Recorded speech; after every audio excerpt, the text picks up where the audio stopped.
আমাদের রাজ্যে বিজেপি সরকার ক্ষমতায় আসার পর বেকারদের কর্মসংস্থান নিয়ে নানানভাবে তালবাহানা চলছে।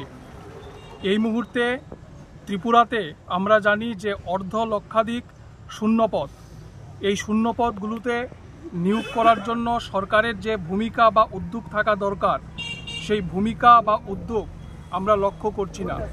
আমরা জানি যে রাজ্যের বিভিন্ন স্কুলগুলোতে শিক্ষকের মারাত্মক সংকট, হাসপাতালে ডাক্তার নেই, প্রয়োজনীয় স্বাস্থ্যকর্মী নেই, সরকারের বিভিন্ন দপ্তরগুলোতে কর্মী স্বল্পতা চলছে।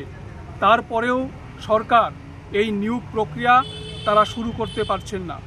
এই ইস্যুগুলো নিয়ে সমগ্র রাজ্য জুড়ে বামপন্থী ছাত্র যুবরা আমরা রাস্তায় নেমে প্রতিবাদ ধ্বনিত করছি এবং রাজ্য সরকারের কাছে আমরা দাবি করছি অবিলম্বে শূন্যপদ পূরণ করার জন্য সরকার যেন উদ্যোগী ভূমিকা গ্রহণ করে। আমরা এই ইস্যু নিয়ে আজকে খোয়াই শহরে মিছিল সংগঠিত করছি।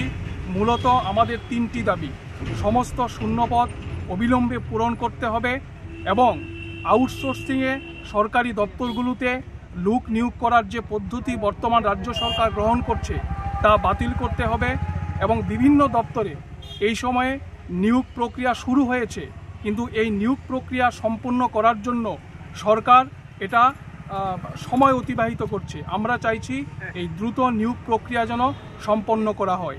এই দাবিগুলো নিয়ে এসএফআই, ডিওয়াইএফআই, টিওয়াইএফ এবং টিএসইউ রাজ্য জুড়ে আমরা তীব্র আন্দোলন কর্মসূচি গ্রহণ করেছি। তারই অঙ্গ হিসাবে আজকে খোয়াই